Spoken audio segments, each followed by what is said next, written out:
esse espetáculo diante do mundo, apesar de que também existe um outro espetáculo, né, que é o espetáculo da obra, que é um mistério também, né, quando Paulo diz assim, porque somos como espetáculos ao mundo, né? Ou seja, você tem um espetáculo da mesa e um espetáculo da obra. Porque qual homem, naturalmente falando, quer morrer por alguma coisa que não seja por sua família? Mas, quando a pessoa é ganha pelo Senhor e ele é convocado e chamado a Cristo, ele morre pelos seus irmãos. Olha que coisa, você dá a vida por cada irmão e irmã, porque não é somente dar a vida pelo irmão e irmã, é dar a vida pelo corpo. E aí você entende o sacrifício do Senhor e você passa a dizer, né, Senhor, eu agora me coloco como diante do seu sofrimento de carne. Você está dizendo ao Senhor que você aceita tudo que resta dos sofrimentos do Senhor para a sua vida. Essa não é uma decisão simples, porque no momento em que nós dizemos assim, Senhor, eu aceito esse sofrimento, eles vêm. Eles aparecem, o Senhor começa a manifestá-los e nós passamos a sofrer o que resta das aflições de Cristo em nossa carne. Não é somente uma experiência de palavras, não. É uma experiência real. Por exemplo, você começa a padecer perseguições no mundo, mas nós achamos que as perseguições de Jesus foi somente no mundo. Onde foi a maior perseguição de Jesus?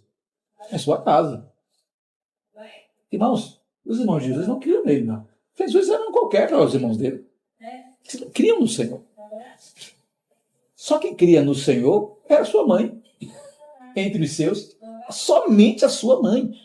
Porque a ela tinha sido revelado, assim como foi revelado a prima dela.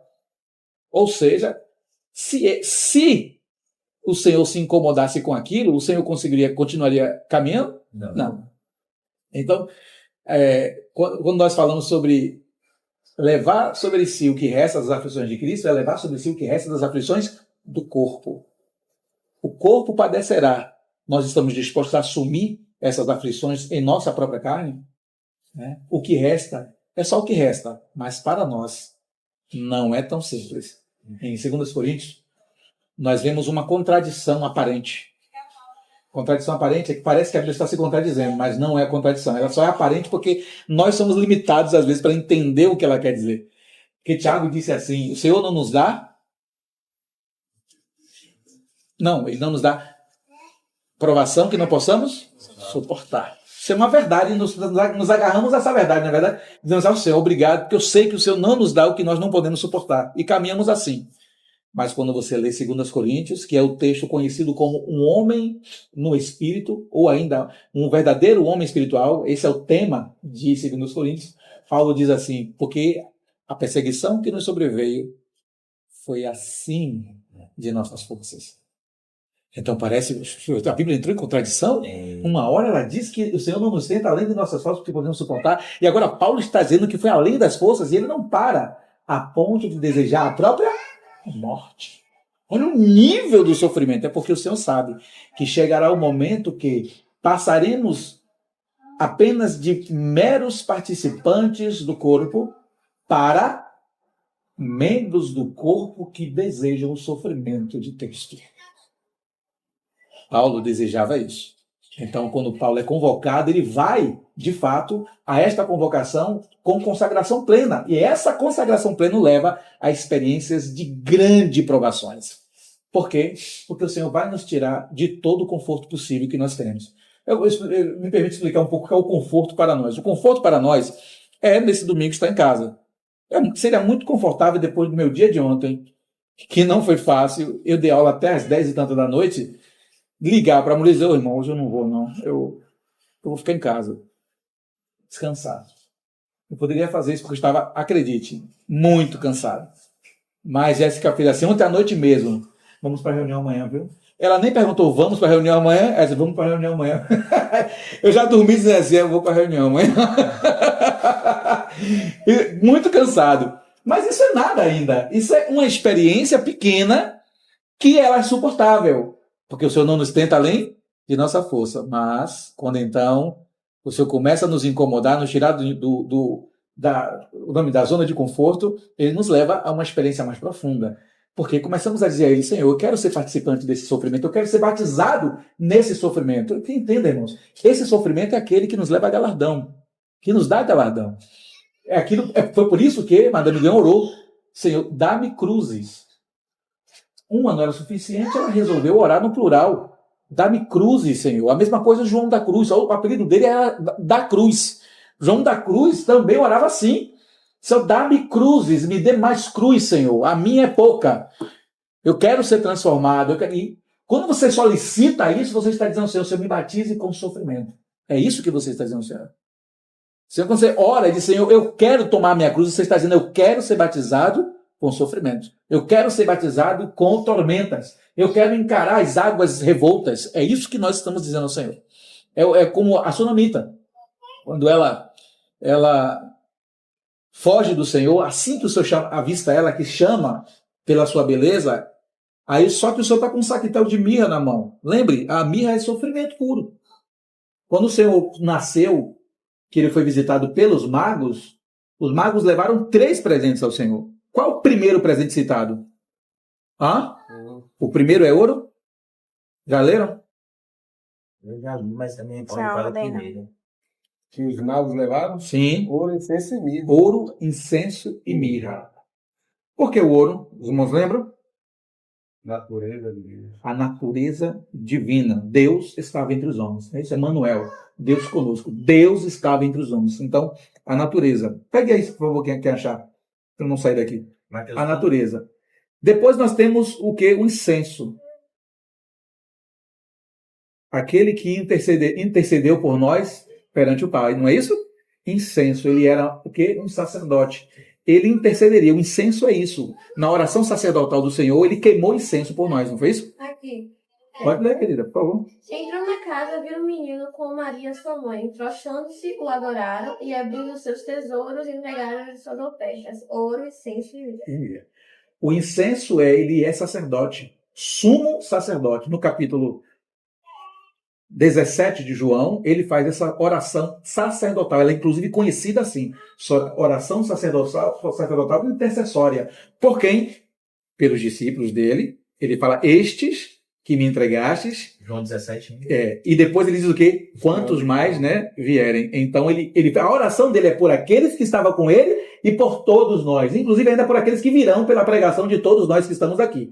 Espero eu que todos preguemos esse evangelho. Estamos naquela oração. Estamos naquela oração. Aquilo é a maior oração intercessória possível. Nenhum sacerdote na antiga aliança poderia fazer uma oração daquela. Porque ele diz o que, Hebreus? Que ele era tão sujeito aos pecados quanto nós. Mas o Senhor não. A oração do Senhor ela é pura, perfeita e eterna. Uma única vez intercedeu e esta única vez ele garantiu a nossa expiação. Esse é isso que essa mesa está falando. Mas quando você chega no terceiro presente, é mirra. Ele é Deus, ouro, entre os homens. Ele é sumo sacerdote intercessor, uma única intercessão e pronto. Porque foi de uma vez por todas. Ele não fez expiação várias vezes, ele fez uma expiação, garantindo tudo, assumiu os pecados de nós todos, como disse Murilo, não só daqueles que confessaram. Olha que presente. Irmãos, quando a Bíblia diz assim que ele assumiu o pecado do mundo todo, é inclusive os pecados daqueles que não creram. Já está disponível. A questão é, eles vão crer para pegar essa disponibilidade na dispensa de Deus? Está disponível lá, porque o Senhor morreu por todos. Mas, todos quantos? Creram em seu nome. Então, está disponível. O Senhor quer salvar a todos, mas nem todos querem ser salvos. O Senhor quer entregar parte de si para os outros, mas nem todos querem essa entrega do Senhor. A entrega ele já fez. Mas a pergunta é se eu quero receber essa entrega. Né? Essa dimensão das dispensas divinas, como diz Efésios, capítulo 1. Mas quando chega na mirra, irmãos, a mirra é o momento de sofrimento, é que ele é Deus entre os homens, sacerdote eterno entre os homens, segundo a ordem de Melquisedeque, mas ele é homem e padecerá como homem, como diz Isaías. Como foi o texto que a irmã pediu o hino e orou, né? Padeceu. Ele padeceu. E ninguém foi atraído por ele por beleza humana. Né? Na verdade, ele era feio, humanamente falando. Rejeitado, humilhado. Ele não tinha aparência, nenhuma formosura havia nele. Entende, irmãos? Quando nós falamos da beleza do Senhor, estamos falando da beleza da sua forma interior. Nós não estamos falando de belezas humanas, nós não estamos falando da arte humana, estamos falando da arte divina, aquele homem santo. Essa é a beleza do Senhor. Porque senão a Bíblia estaria mentindo. Não havia formosura humana nele, mas havia beleza eterna nele. Havia algo profundo. E é essa beleza que nos atrai. Não é a beleza exterior, é a beleza interior. Então, quando fala de mirra, ele sofreu todas as situações e o sofrimento do flagelo. Ele foi flagelado, ele foi humilhado, ele foi cuspido. Irmãos, ele foi absolutamente massacrado, pisoteado, né? Mastigado, como diz aquele hino de Gino, né? Moído por nossas enfermidades. A nossa enfermidade era o quê? O pecado que nos consumia. Então, não deixa a chave da Santa Bíblia. Vamos botar uma cena ali. Ah, claro. Então a mirra fala disso. Então quando olhamos a mesa, olhamos essa mesa maravilhosa, todas essas realidades estão presentes, inclusive esse sofrimento tão profundo do Senhor. Quando a sulamita, como eu estava falando, o Senhor olha para ela, ele está com um saquetel de mirra, assim, oculto, né? Ele está com um saquetel. E aí convida ela, venha, minha amada. Nós não somos amados do Senhor?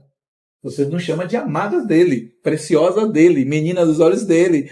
Mas o Senhor nos convida com um saquetel de mirra na mão. O que o Senhor está dizendo para nós? Eu quero que vocês sejam participantes não somente de minhas alegrias, mas das minhas tristezas, das meus sofrimentos. Então o Senhor está com o saquetel de mirra. A questão é que quando nós não percebemos o saquetel, nós só queremos ficar na fase da infância, que é a fase da alegria. Qual é a fase da infância? É aquela fase na qual estamos muito alegres por termos sido salvos. E é para se alegrar, claro. Temos que nos alegrar por causa dessa tão grande salvação. Ela é muito maravilhosa para não nos alegrarmos. Mas, irmãos, existe um outro aspecto que nos leva aos galardões, que nos leva aos cestos cheios do Senhor, que são os sofrimentos do Senhor, a mirra. Então, quando ela olha o Senhor, ela diz que o Senhor é muito bonito, é muito belo, mas eu não vou não. Porque ele está com um negócio da mão ali que eu não quero, ele está com uma mirra que aquilo ali eu não quero, Senhor. Então ela foge e se tranca no quarto. Passa o inverno, chega o verão e ela não sai do quarto. Aí o Senhor bate a porta, minha filha, saia, já é verão, os campos estão verdes, e ela continua se trancando, não quer sair de jeito nenhum, ela ainda acha, e o Senhor nesse caso oculta a mirra, não quer mais, o Senhor não quer forçar que ela pegue a mirra, aí o Senhor agora vai aguardar que ela tome uma decisão, ela vai pedir a mirra. Aí o Senhor, quando ela sai do quarto, eu estou parafraseando essa parte, né? Quando ela sai do quarto, que o Senhor... Deixa eu perguntar, que eu puxei aqui quem é ela. A Sulamita. A Sulamita. Aquela sombra dela com Salomão, né? Salomão ali representa o Senhor e ela representa a igreja, né? Espiritualmente, na interpretação espiritual daquela passagem. Lembrando que os seus irmãos... Lembra um detalhe a mais. Ela era sofrida. Ali existe uma passagem específica. Ela vivia entre os etíopes. E ela estava queimada do sol. Lembram dessa passagem? Ela está queimada. Porque diz lá ela, porque os meus irmãos pegaram minhas tendas e me deixaram aqui cuidando do rebanho deles e agora eu estou queimada pelo sol. Minha irmã, ela está sofrendo de insolação, de queimaduras, de tudo. Muito sofrida. Por causa de quem, irmãos? De seus irmãos. Jesus primeiro foi atacado por quem? Seus irmãos. Lembra do que eu falei? Às vezes nós achamos que nós vamos viver somente no conforto da alegria da salvação. Mas não, o Senhor nos chamou também para padecermos pelo Evangelho. Por amor ao Evangelho, que padecemos o que resta do sofrimento desse corpo dele. Da igreja, por amor à igreja, por amor ao Senhor.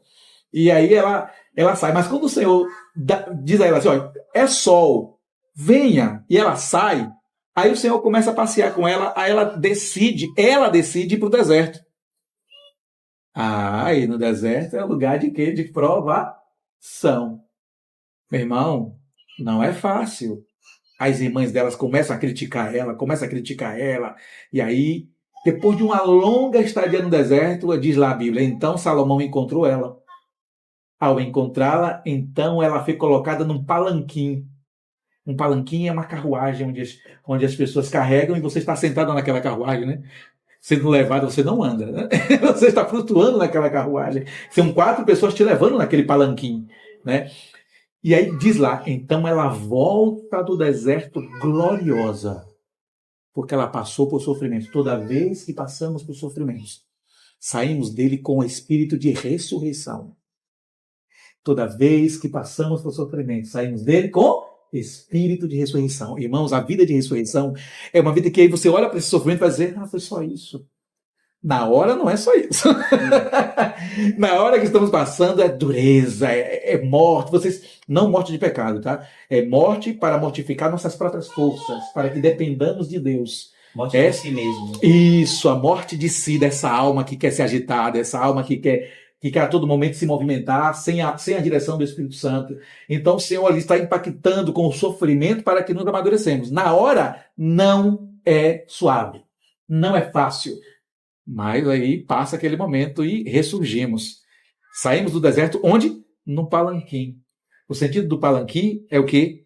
É flutuando, é o sentido de que acima dos sofrimentos. Esse é o palanquim. É acima do que a terra entende. É no espírito de ressurreição, é cantando em oitava, não é cantando em tom natural, é voz de oitava, é voz de ressurreição. Tudo que você quer dizer aos irmãos é a experiência que você passou que te libertou daquela situação.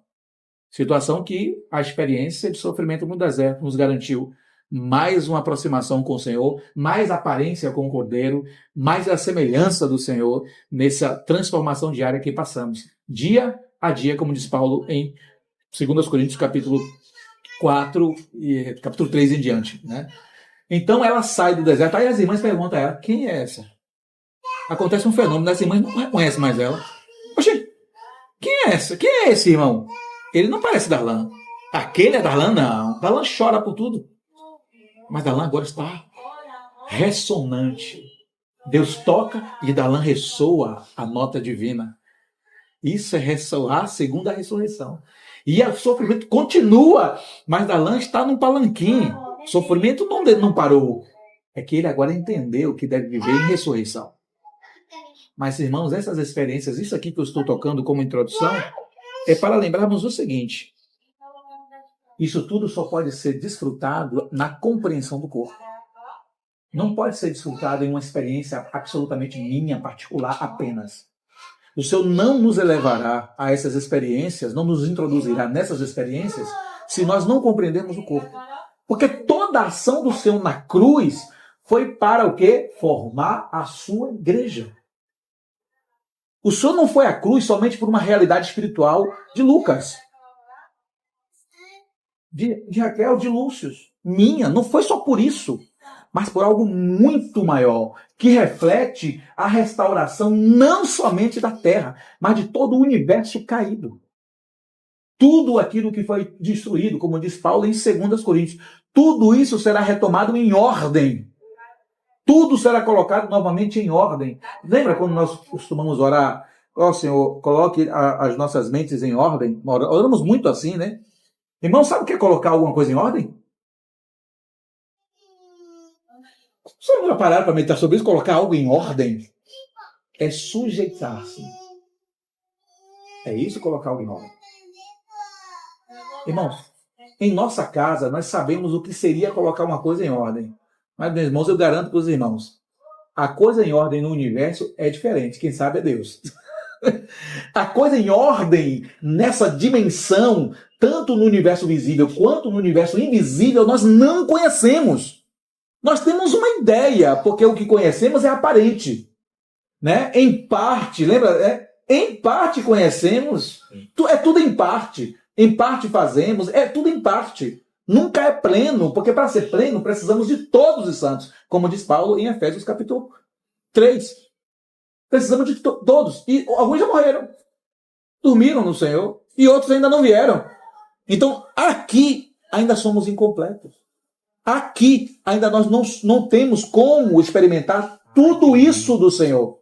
Mas naquele dia, como diz a Bíblia, haverá um só pastor e um só rebanho. Naquele dia nós compreenderemos o Senhor plenamente como somos por Ele conhecidos. Naquele dia. Mas por enquanto é em parte. Claro que esse em parte depende muito do quanto buscamos do Senhor. Né? A irmã Simone está buscando o Senhor. A irmã Simone está se dedicando ao Senhor, praticando um verdadeiro nazireado espiritual ao Senhor. Mas eu resolvi ficar somente assistindo TV. Rolando, né, no meu celular, no meu tablet, as coisas da internet que tem nos tomado tempo, né? Se nós nos vigiarmos, é tudo ali, né? Mas a irmã Simone está dedicada ao Senhor. O Senhor se mostrará um pouco mais a quem? A irmã Simone. E nessa busca, o Senhor dirá, o Senhor mesmo colocará o sentimento nela, minha filha, está faltando você orar por algo. E ela vai perguntar, pelo que, Senhor? Falta você orar pelos sofrimentos. Falta você orar por dedicação. Falta você orar por separação. Falta você orar pelo que resta dos sofrimentos de Cristo, que vai padecer pela revelação que eu demonstrei à igreja. Qual a revelação? Eu edificarei a minha igreja. Irmãos, Deus deu a Davi algo singular. Davi estava orando. E orava Davi a Deus, dizendo, Senhor, quero muito edificar a tua casa. Naquele momento, o tabernáculo as peças do tabernáculo tinham sido guardadas e algumas estavam em situação deplorável para a reconstrução do tabernáculo. Então, Davi construiu uma casa. Né? A arca saiu da casa de Obed-Edom e foi parar na casa de Davi. E aí, Davi construiu uma tenda, tanto que é conhecido como a tenda de Davi. E aí Davi colocou a arca nessa tenda.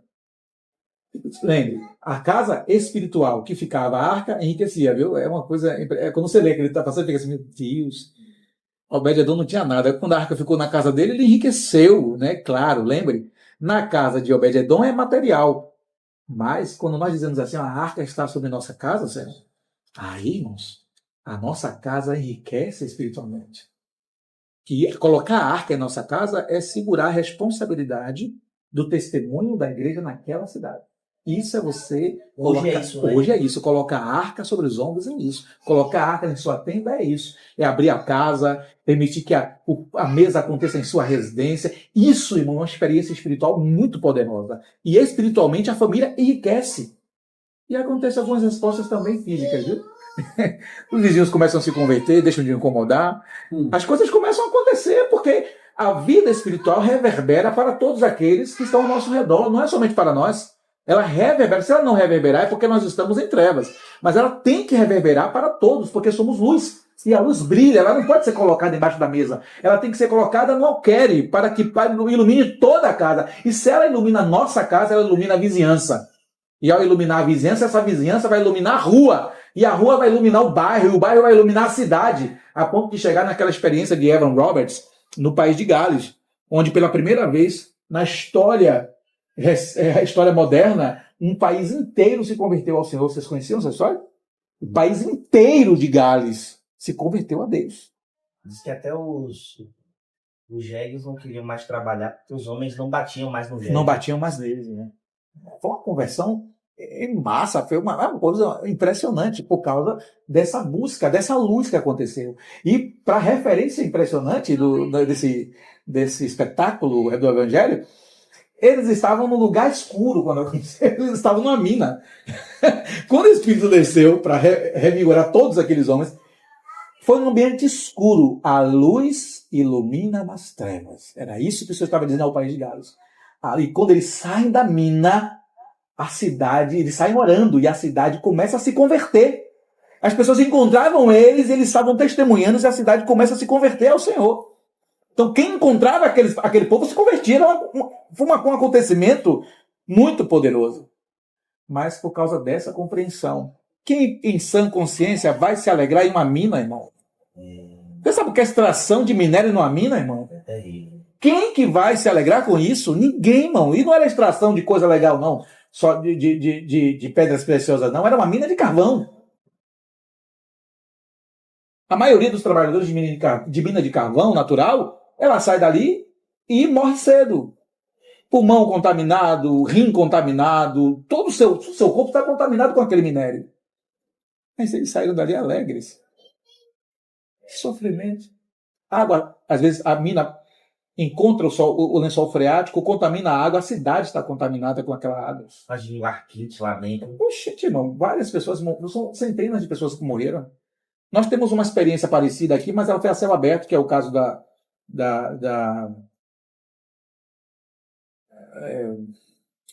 me escapou o nome aqui agora. a corrida do ouro do Brasil. Escapou. Eu sei, Me escapou o nome aqui agora, mas tem uma corrida do ouro do Brasil da década de 80, né? eu sei. 80 e 90, e as pessoas foram para essa região do país, né, extrair ouro, né, descobriram. Só que eles, na verdade, eles nunca conseguiram extrair todo o ouro real. Eles conseguiram parte, e mesmo assim enriqueceram alguns, e a maioria morreu. Serra Pelada. Serra Pelada, obrigado. Serra Pelada. E a maioria morreu, gente. Mulheres morreram, homens morreram, crianças morreram. Das minas, né? Tanto nas minas por deslizamento de terra, quanto por assassinato. Porque quando eles descobriam que alguém tinha encontrado uma pepita boa, eles caçavam essa pessoa e matavam para tomar a pepita. Criou os cartéis dessas coisas, né, de assassinato e tudo mais, para tomar. Quem enriqueceu foi a empresa que depois pegou aquela região de Serra Pelada e descobriu que, na verdade, havia ouro, sim, mas estava um pouco mais profundo. Que naquele momento eles pegavam, tentando pegar com balde, não conseguia extrair esse ouro. Só era possível com maquinário. Hoje o dono de Serra Pelada é a maior empresa de mineração do Brasil, né? Essa empresa que é dono. Nem, pra você ter ideia, nem começou ainda a extração desse ouro, está lá ainda. Eles nem iniciaram, pertence a eles e não iniciaram essa extração. Na verdade, pertence a essa empresa, é o Brasil, que o Brasil é aquela coisa, né? Se você achar petróleo aqui nessa casa e ela for sua, você não é dono do petróleo, o dono é o Estado. O Estado te indeniza com parte, você ganha uma porcentagem de royalties, mas tudo pertence ao Estado. Nos Estados Unidos, se você achar petróleo em sua terra, você acabou de ficar riquinho rico. Né? Milionário, bilionário, e é seu, de fato, o petróleo. Você vê a compreensão, né? E tal. Mas, voltando para a questão, o que nos leva a essa experiência? O corpo. Entender o corpo, discernir o corpo que nos leva a essa experiência. Então, eu quero ler 2 textos aqui com os irmãos, para que nós possamos perceber essa realidade espiritual tão profunda. Né? O primeiro está em Mateus 26, aquele texto da ceia do Senhor. E o segundo está em Corinto.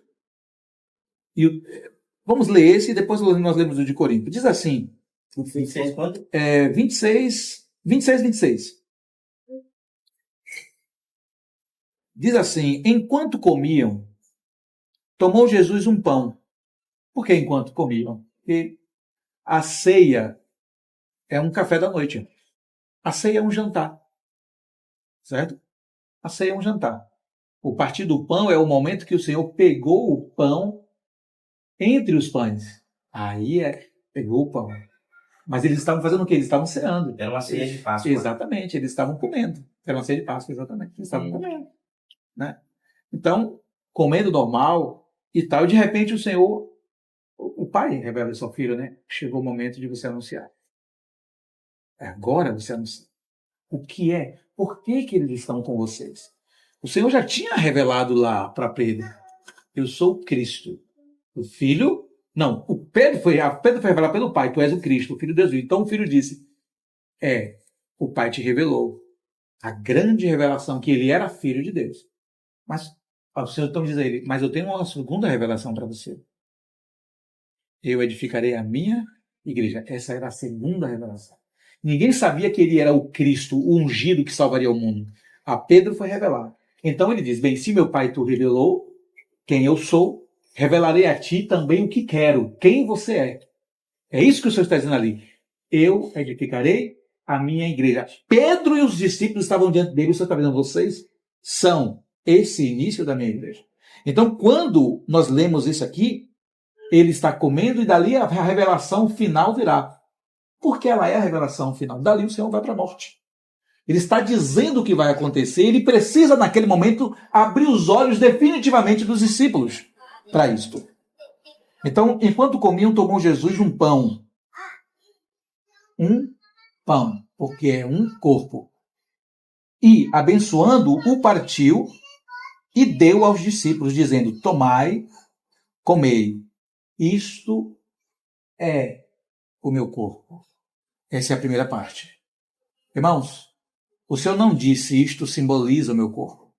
O Senhor não disse isto representa o meu corpo.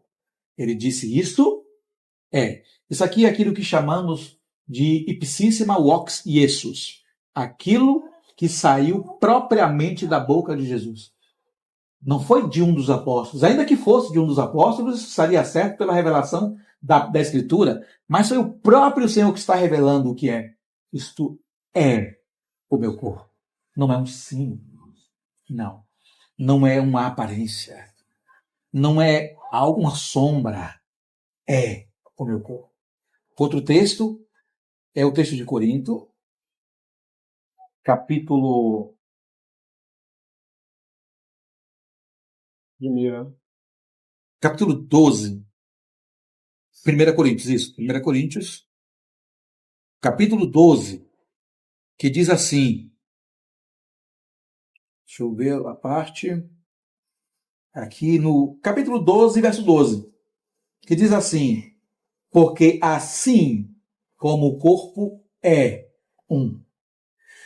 Aqui nós vemos o Senhor falando que é o corpo. E aqui nós temos ele dizendo que assim como o corpo é um. Por meio de Paulo diz, e tem muitos membros, e todos os membros, sendo muitos, constituem um só corpo, assim também com respeito a Cristo. Pois em um só Espírito todos nós fomos batizados em um corpo. Quer judeus, quer gregos, quer escravos, quer livres, eu acrescento, quer ricos, quer pobres, né? Quer brancos, quer pretos, quer sábios, quer indoutos, todos foram batizados para um só corpo. E a todos nós foi dado beber de um só Espírito. É curioso que todas as vezes que lemos esses textos, às vezes nós esquecemos do princípio dele, que é o texto de Mateus, quando o Senhor demonstrou essa revelação, pegando um pão e abençoando, partindo e dando aos discípulos, dizendo, tomai e comei, isto é o meu corpo. E é a partir desses dois textos que eu quero conversar com os irmãos, então. Quando nós olhamos para os irmãos e nós entendemos essa realidade, Simone é corpo de Cristo. O nome da irmã? Grazi. Grazi é corpo de Cristo. Raquel é corpo de Cristo. Gabriela, Lúcio, eu, Isabelle, Lucas, Darlan, Murilo, as irmãs que estão ali, as crianças, pois delas é o reino dos céus, não afastai os pequeninos. Todos esses são corpo de Cristo. Não apenas um símbolo, não apenas uma aparência, não apenas algo. Nós podemos, com os nossos olhos humanos, encontrar alguma coisa que nos negue a realidade desse corpo, porque são todos homens e mulheres, então nós olhamos e dizemos assim, poxa, mas isso não manifesta o caráter do corpo. É verdade, porque somos homens, mas quando Deus olha, irmãos, ele só vê o Filho. Ele olha a igreja e ele vê pronto. Ele olha o corpo dele e ele vê a realidade espiritual desse corpo. Então, se não o Senhor dizia, vocês, esse pão representa a aparência do que no futuro você será. Não. Tá errado isso, é? É errado. Porque somos esse corpo. Ele é esse corpo. O pão é esse corpo e nós somos esse pão. E nós somos esse corpo, assim como esse pão é esse corpo. É uma realidade espiritual. Por que é uma realidade? Porque quando comemos do pão indignamente, bebemos do sangue indignamente, adoecemos. Não é verdade? Primeiro ficamos fracos, depois adoecemos. E a sequência é o quê? Morte. Morremos. Claro, irmãos, a morte pode ser apenas o quê? Espiritual. Mas vocês sabiam que pode ser também física?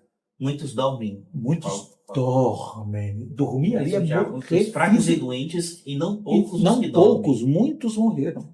dormem. Que dormem, que morreram. Desculpa. Pode falar. Muitos ali em Corinto morreram porque estavam tomando a ceia indignamente, né?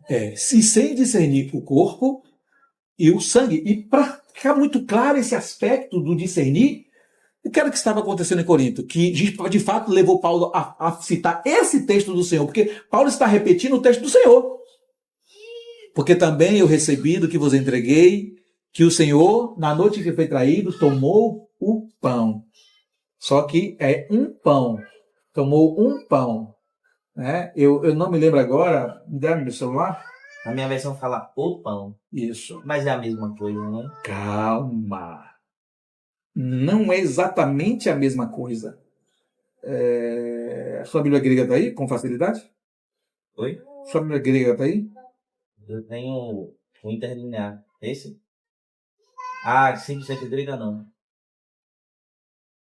Deixa eu fechar aqui de novo. Só para pegar aqui o grego, só para lembrar de um detalhe. 1 Coríntios 11, né? 12.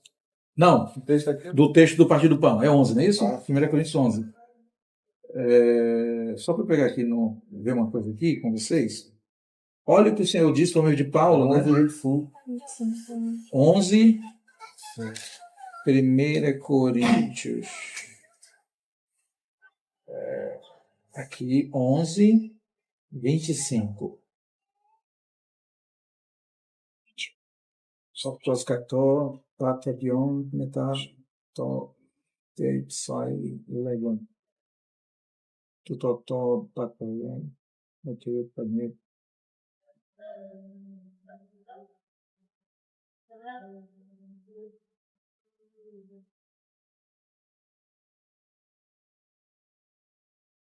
Passagens gab es Titel.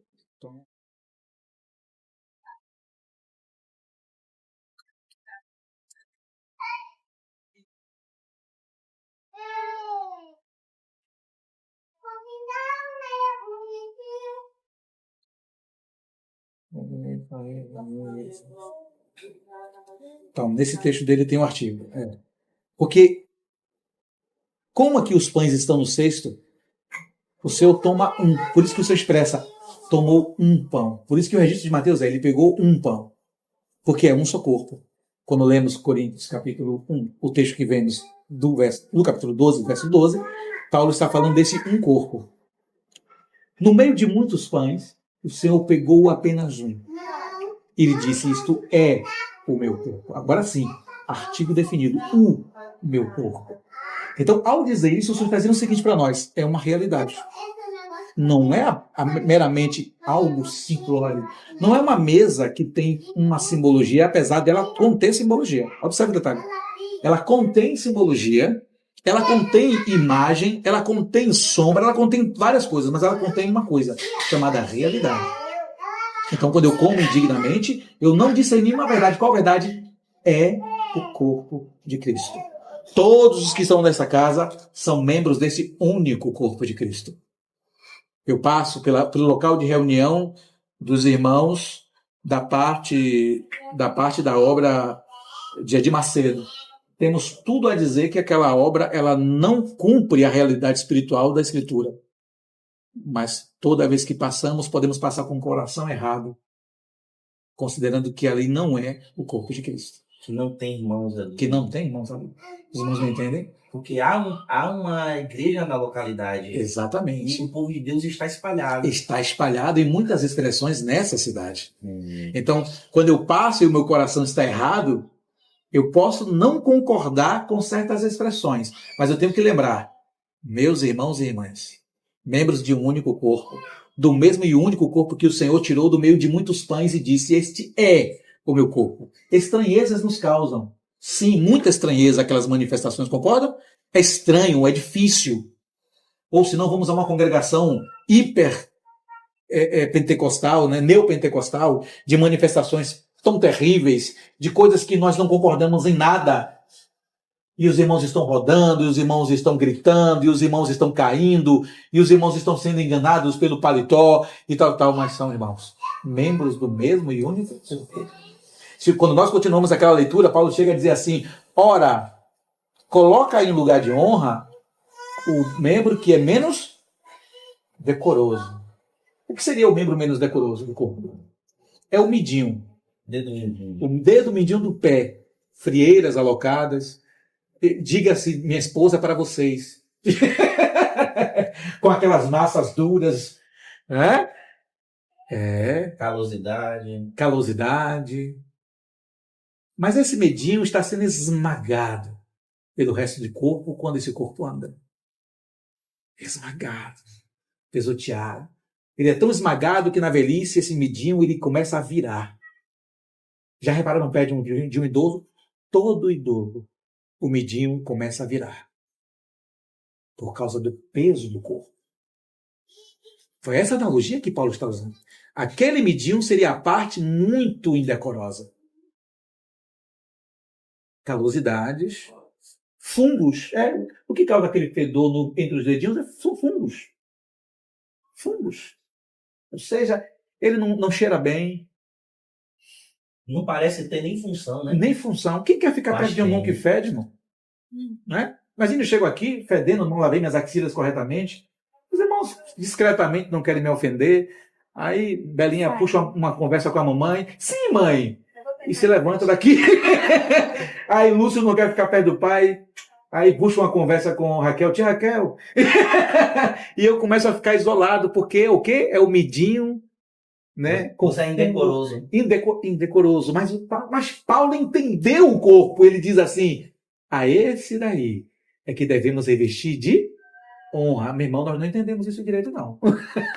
Eu acho que nós não compreendemos o que Paulo está dizendo. E por isso que ele diz que, irmãos, eu quero é subir, mas muito proveitoso será eu ficar para continuar a edificação proposta em meu coração sobre vós. Mas eu quero é subir. Para mim seria riqueza estar já com o Senhor. Mas será mais proveitoso eu ficar convosco para concluir essa obra de edificação. Então, Paulo compreendeu essa verdade. E ele diz: decorem aquele que é menos decoroso. Eu lembrei aqui agora da experiência justamente com o Manuel, né, que estávamos conversando aqui. E no início da vida cristã de Manuel, difícil, irmão. O irmão chegava na reunião, às vezes ele tinha caído na rua por causa da bebida. O Manuel de Valença, meu filho na fé. Às Já vezes, reunindo, né? hã? Já reunindo. Já reunindo. Ele estava ainda encontrávamos ele assim, quando ele ainda já tinha 1 mês, 2 meses reunindo. Ele ainda estava nessa situação. Aí, depois de 3 meses, ele já não caía, mas ainda bebia. E o problema dele era crônico, era muito grave o Era problema uma dele. doença. Era. Era uma coisa de uma doença. O pecado que consumou virou uma doença, não um vício. Então ele continuava tendo esses problemas e o fumo muito pesado aí na vida dele. E ele não queria sair das casas dos irmãos. E então, eu me lembro, como contando, só para os irmãos entenderem o que Paulo está dizendo. Então, algumas irmãs me procuraram: irmão, tá eu e o Léo sentado, né? As irmãs: ô, irmão, cara, nós estamos temerosas. Com o quê, irmão? Ô, irmão, é difícil. O irmão chegou com barro de cachaça, fedendo a cigarro, e hoje chegou sujo. Possivelmente caiu no vômito dele.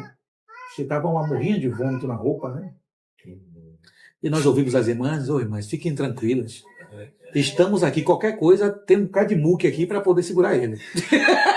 Ainda brincávamos com ela, né? Não se preocupe não. Olha teu marido aí, fortão, Léo. Não se preocupe não, eu mando ele primeiro. Eu tô aqui em segundo lugar, mando o Léo primeiro, fique em paz. Brincando, tentando acalmar o coração delas, né? Que elas estavam temerosas. Aí Manuel, uma vez, um dia, ele não ouviu nada disso, mas um dia ele perguntou pra gente: irmão, vocês acham que eu chego aqui e fico incomodando? Ele perguntou. Disse: não. Você, neste momento, é esse texto aqui. Você é o midinho que está nos honrando. Então permaneça. Aí, este homem, depois de 6 meses abandonou a bebida, depois de 1 ano abandonou o cigarro, é um testemunho vivo. Ele é o evangelho ambulante em Valença. Cheguei com ele para evangelizar uma ilha. Eu, ele, José e Leonardo. Eu, ele, José e Leonardo. Eu, José, ele e Leonardo. Tem mais alguém, Jesus, nessa comitiva? Eu, ele, José e Leonardo. Leno.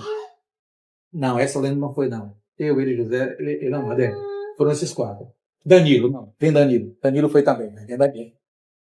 Manuel esquece o dinheiro da obra em casa, em cima da mesa. E todo mundo chega na ilha, não tem 1 centavo no bolso, meu pai. E essa ilha ninguém pode voltar. Você só pode sair da ilha segunda-feira. Chegamos lá na sexta. Cadê o dinheiro, meu pai? E agora, Jesus? O que será? Olhamos para a praia, vamos sentar ali um pouco e orar um pouco. Sentamos na praia, as praias deixam aquelas espreguiçadeiras, né, na praia. Mas sentamos, todos os 5 deitados na espreguiçadeira orando, né? Orando deitado. Aí chega um homem. Não, nesse dia dormimos ali. Dormimos ali na praia. De manhã, no sábado de manhã, começamos a pregar o evangelho.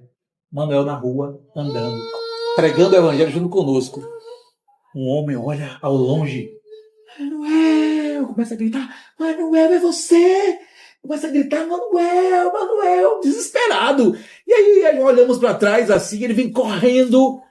É você, meu amigo! Só que o homem estava o quê? Bêbado, mas Manuel já tinha 2 anos de sobriedade. Me disseram que você era crente, eu disse, eu duvido. Mas agora eu vejo. Eu quero ser você agora. Eu quero ser isso que você é. Eu falei o quê? Que ele era um evangelho ambulante.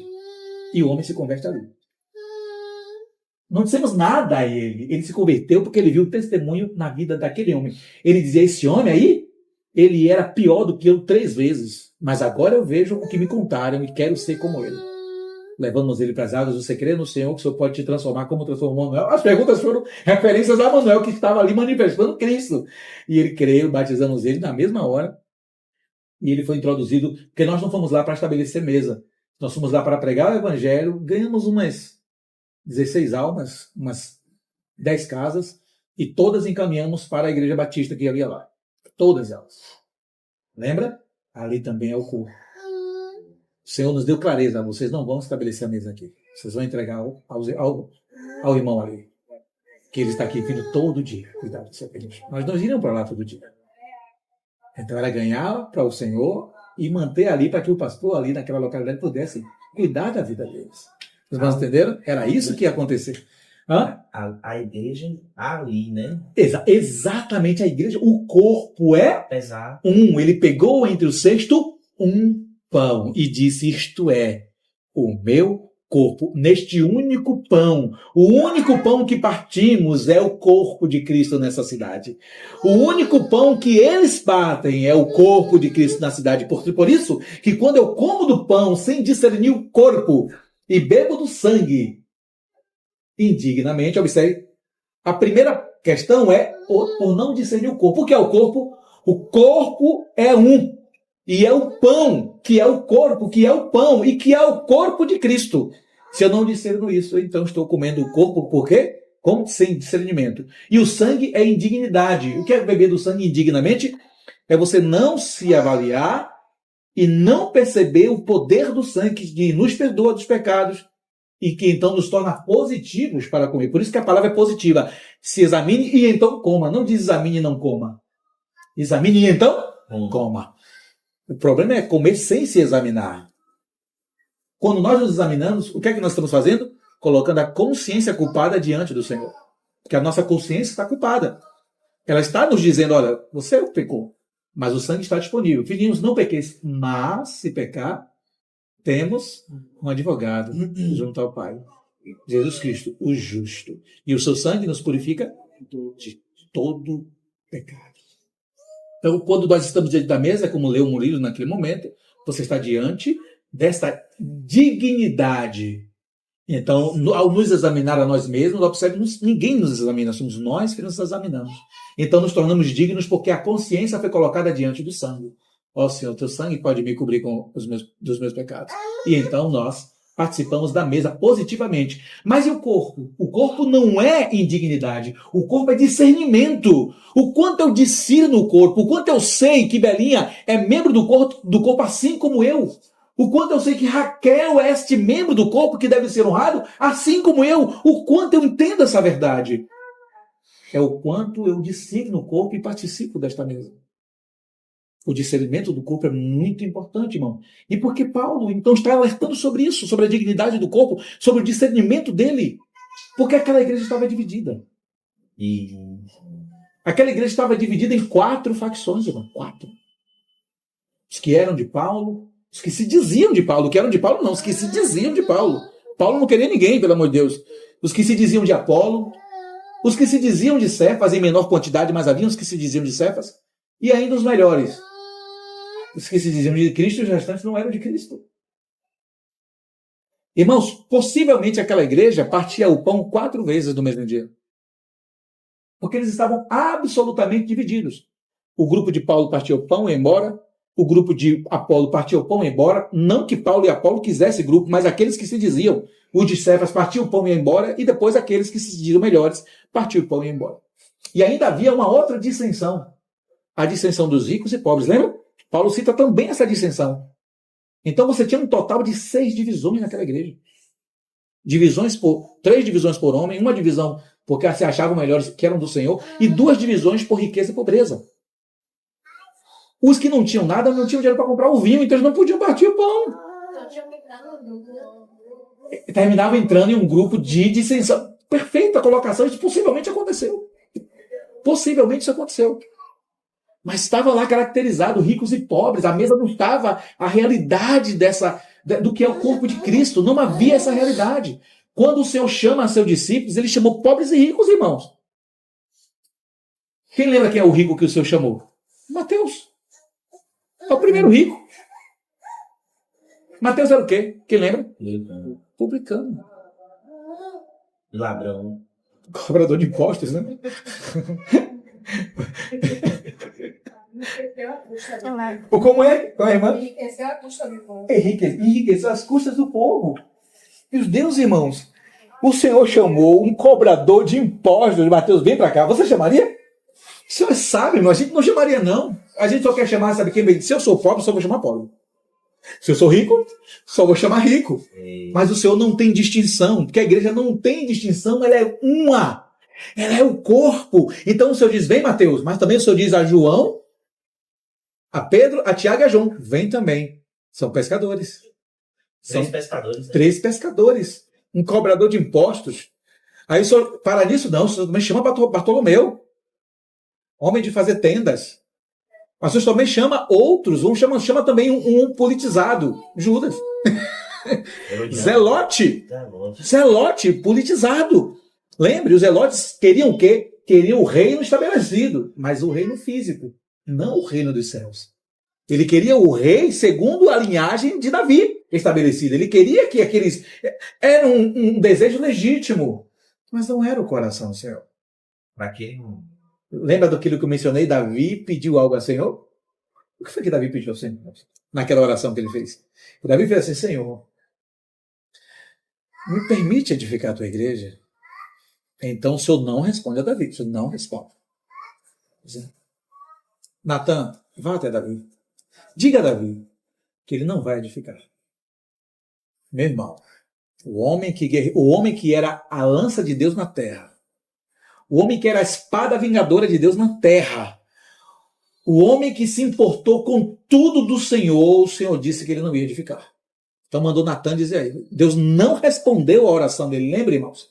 Às vezes nós estamos orando, mas o Senhor não vai nos responder. Ele vai mandar alguém nos responder. Ele vai mandar circunstâncias nos responder. E às vezes nós estamos aguardando Deus falar conosco, mas nem sempre é assim. Ele vai falar por meio dos irmãos. Você vai chegar numa comunhão da igreja, o irmão vai abrir um texto e você tem que estar atenta. Porque é esse texto que o Senhor vai dizer. Entendeu, filha e filho? É isso aqui que eu quero que você faça. E às vezes estamos desatentos, o Senhor falou e... o Senhor não falou comigo, né? Aquela história, né? O homem estava se afogando. E aí o Senhor, socorro, socorro. O Senhor mandou primeiramente um barco. Ele, não, serei salvo pelo Senhor. Aí o Senhor vai lá, manda 10 barcos. Ele rejeita os 10. Aí o Senhor manda um helicóptero com bombeiros, todo um aparato. E ele diz, não, vocês salvam para o Senhor. Aí ele morre. Vai chegar no céu. Senhor, eu orei, Senhor, porque o Senhor não me salvou. Eu mandei 3 ajudas, você não quis. É porque nós achamos que o Senhor só vai falar conosco por meio do Senhor, mas o Senhor fala por meio do corpo. Porque é o seu corpo, é a sua extensão. Ainda não chegamos em Efésios, é a sua extensão, é o corpo dele. Ele vai falar por meio da extensão dele. Ele é o cabeça que flui vida pelo corpo. E vai falar, inclusive, por este midinho. Manuel, descobrimos depois que Manuel era um irmão rico. Sabiam disso? Com muitas posses. Rico materialmente? Sim. Descobrimos isso porque ele contou. Aí lá vai, convidou a igreja pela primeira vez para a casa dele depois de 1 ano e meio. Para a casa dele. Meus irmãos. Ele disse, não, só os varões. Irmão, vamos um café lá em casa, só os varões. As varoas não. Meus irmãos, quando chegamos lá. Lembra que em 6 meses ele parou de beber e em 1 ano ele parou de fumar, não foi isso? Foi. Mas faltava mais uma libertação, meu irmão. A casa do irmão era podre. Porque a vida de tanta bebida leva as pessoas a não limparem suas casas. Então a casa era podre, irmãos. Irmãos. Quando chegamos lá, ele botou o café à mesa e disse, irmãos, me ajude a arrumar minha casa. Oh, meu Deus. O Senhor estava transformando ele mesmo, irmãos. Aí marcamos um mutirão, lá vai eu, Danilo, Léo, José, Beto, para limpar a casa. Não deixamos as irmãs irem, né? Irmãos, limpamos a casa toda, capinamos o quintal, roçamos tudo. A casa ficou uns 30. Aí ele marcou um churrasco depois da reunião do domingo, aí diga as irmãs que é para ir lá para casa. Agora as irmãs pediam para casa. Ele não queria que as irmãs vissem como ele vivia. Aí a igreja chegou em peso na casa dele, os trinques brilhando e tudo mais. Esse homem chorava. Você olha, se você visitar a casa de Manuel hoje, é uma casa toda limpa, né? E esse homem é isso, é esse testemunho do que é o corpo, né? É como o Senhor transforma aquilo que nós não estamos entendendo. Ele me ligou, ele mandou uma mensagem para mim. Meu irmão, pode me ligar? Eu liguei para ele. Eu não estava sabendo, eu fiquei sabendo quando ele me ligou. Né? Tem mais ou menos uns 15, 20 dias. Aí oramos juntos e tal. Ele está lúcido, né? Ele está bem, confiante nas duas realidades. Possibilidade de ser curado, possibilidade de estar com o Senhor. Aí eu disse, esta é a maturidade de Paulo em 2 Coríntios. Espiritual estás, meu filho. Ainda ri com ele, rimos juntos, aí ele começou a rir. Aí quando ele começou a rir, ele parou de chorar. Né? Porque ele estava chorando no telefone. Mas aí começamos a rir juntos. Eu disse, amém. O Senhor responderá essa verdade. A qual delas o Senhor responderá, esteja pronto. Porque ambas é gozo no Senhor. Ficar para continuar edificando a igreja e ser edificado, ou subir para já estar no gozo da eternidade. Aí eu lembrei a ele, como minha mãe e meu pai. Minha mãe está fazendo feijoada para Jesus até hoje. Então, você se prepare para contar boas alegrias ao Senhor lá no céu. Amém? E fazer a sua bela feijoada. Ele faz um feijão incrível, né, Manuel? Então, conversamos muito, mas continue orando por ele. Principalmente para fortalecer a fé dele e não decair da fé. É um homem de fé ali, viu? Muita fé, Manuel. Muita fé. Homem de muita fé. Mas então, irmãos, o que Paulo de fato quer nos demonstrar aqui, o Senhor está querendo dizer que nós não podemos olhar o corpo como um símbolo, não podemos olhar o corpo somente como uma sombra, não podemos olhar o corpo somente com um significado maior de alguma coisa, mas como uma realidade palpável. O Senhor, a igreja, a Israel espiritual é palpável na vida dos santos. Eu toco o Senhor quando eu toco a vida da irmã Simone. Raquel toca o Senhor quando toca a minha vida. Galã toca o Senhor quando toca a vida de Lucas. Lucas toca o Senhor quando toca a vida de Milo, que toca a vida... E assim, né? Lúcio, Gabriela.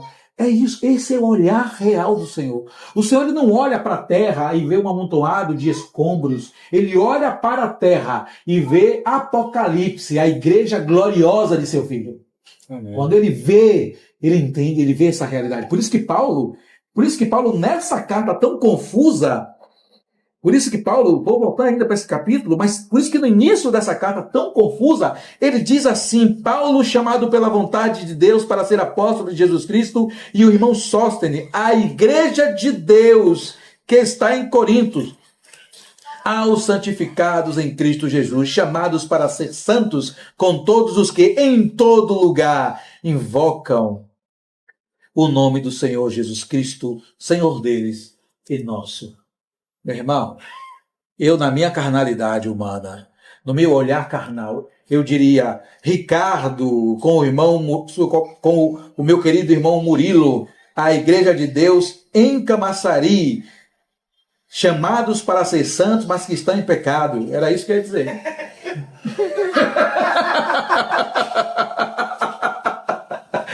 Nos meus olhares humanos era isso que eu ia dizer, irmão. Mas infelizmente estão em pecado.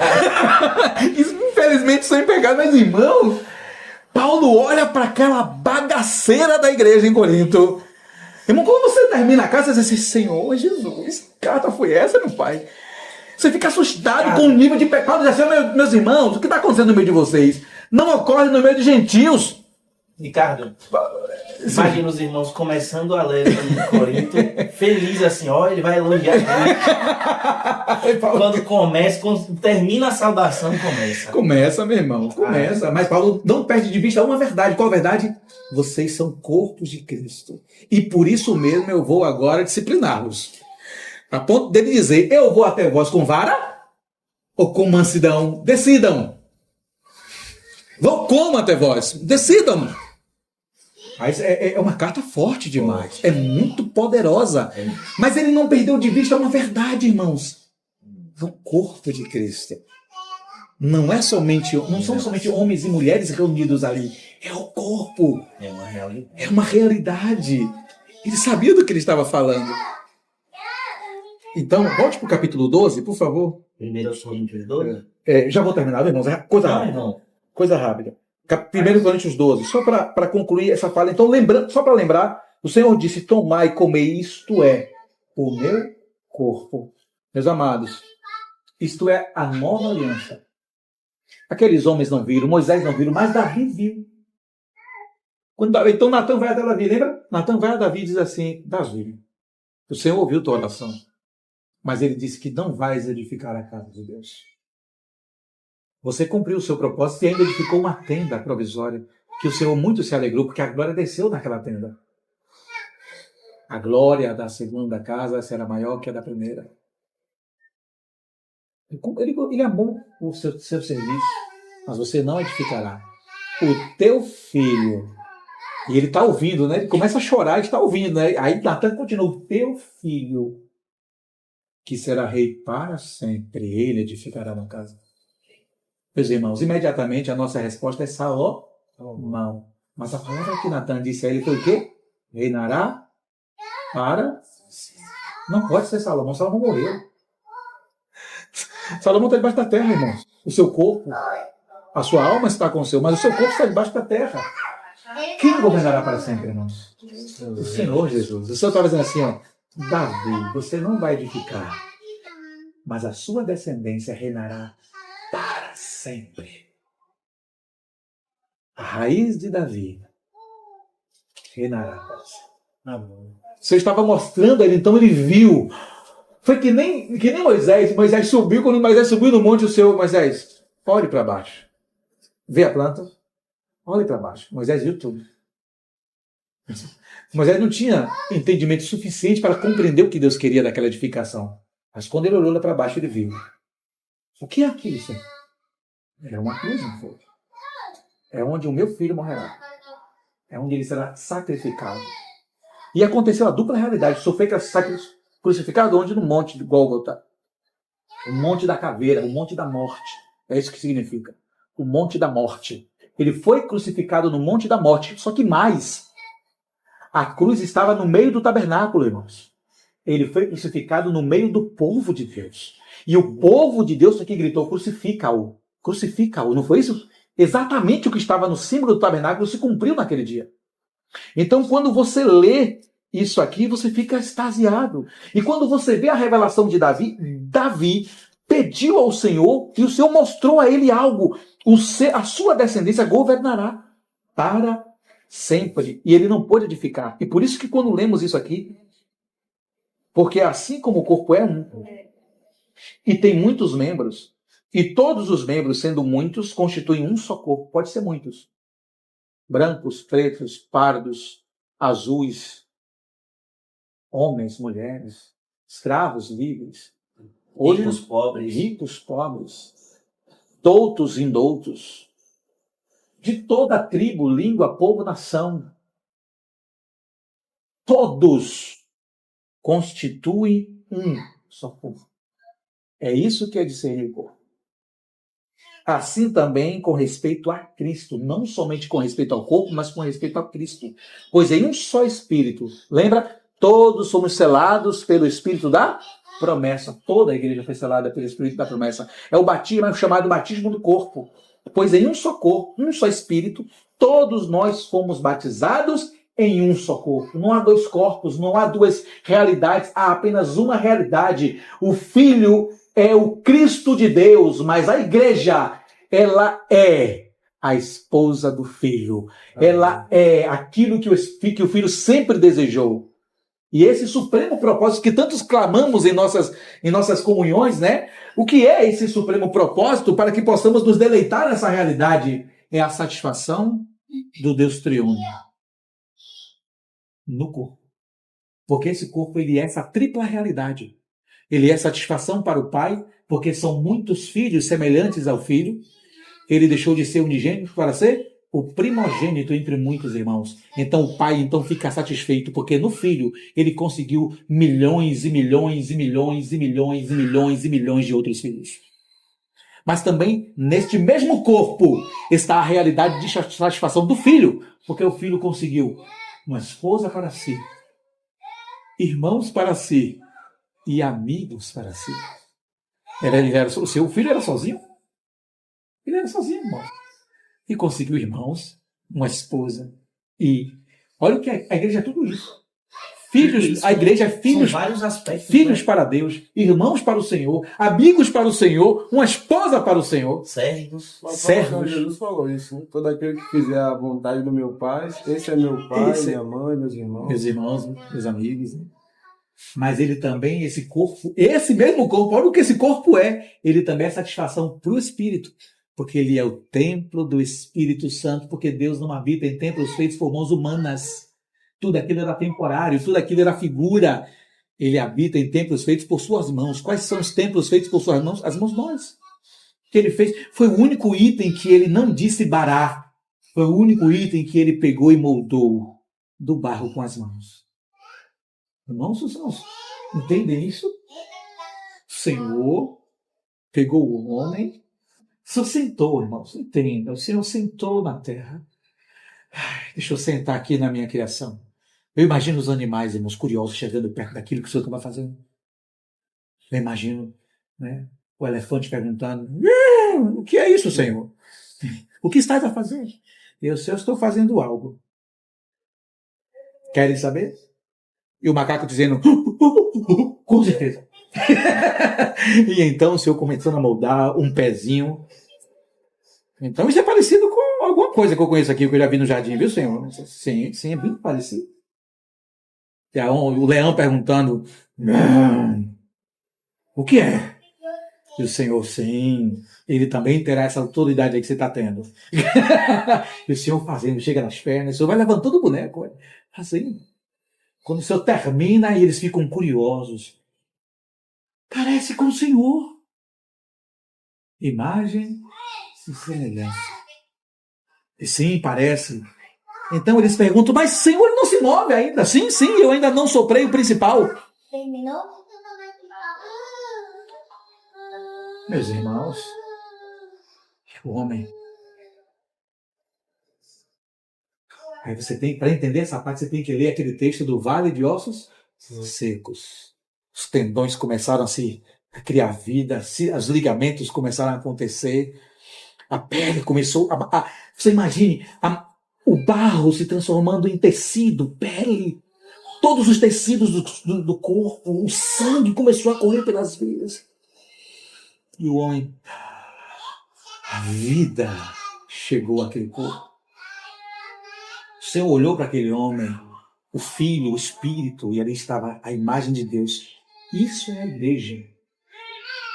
A imagem e semelhança é a conclusão do supremo propósito, dessa satisfação do Pai. Então, toda vez que nós olhamos para um irmão, uma irmã, toda vez que nós entendemos isso, é o corpo de Cristo. O corpo de Cristo satisfaz o Pai, o Filho e o Espírito. É por isso que em Efésios diz que a igreja é a extensão do Senhor.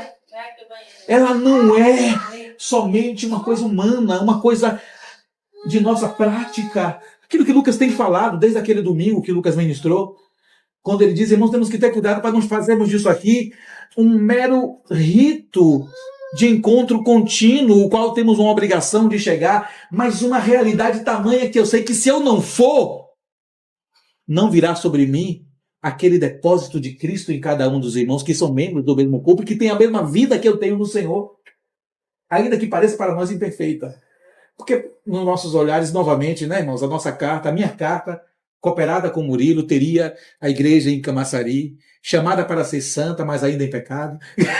Porque Ricardo não vê com os olhos do Senhor, mas Paulo, cheio de espiritualidade, segundo o que ele diz em Efésios capítulo 2, quando ele diz que a mim foi revelado essa realidade da igreja aos gentios. E quando eu chego, eu digo o que eles são. Eles são corpo de Cristo. Foi isso que Paulo viu. Por isso que Paulo ele não se contradiz, ele diz, vós chamados para ser santos, santificados em Cristo. E acabou. Então Paulo diz, bem, agora deixe-me corrigir as suas ações. Aí Paulo começa, vocês estão vivendo assim, assado, em divisões e tal. Mas ele não perde de vista, eu estou falando isso aqui, mas vocês são meus irmãos. Eu estou dizendo isso aqui, mas vocês são do corpo de Cristo. Eu estou dizendo tudo isso aqui. Então, quando Paulo conclui, você vai concluir. Conclua em casa o capítulo 12. Nós vamos perceber que Paulo chega a uma seguinte realidade. Onde nós encontramos a indignidade no corpo, cobramos aquele membro doente, para que ele seja restaurado, para que ele seja santificado, para que ele seja edificado e ele volte à realidade da comunhão do corpo. Amém. Isso é discernir o corpo. Isso é compreender essa verdade espiritual. Amém. Amém. Amém. Amém. Glória a Deus. Amém. Amém.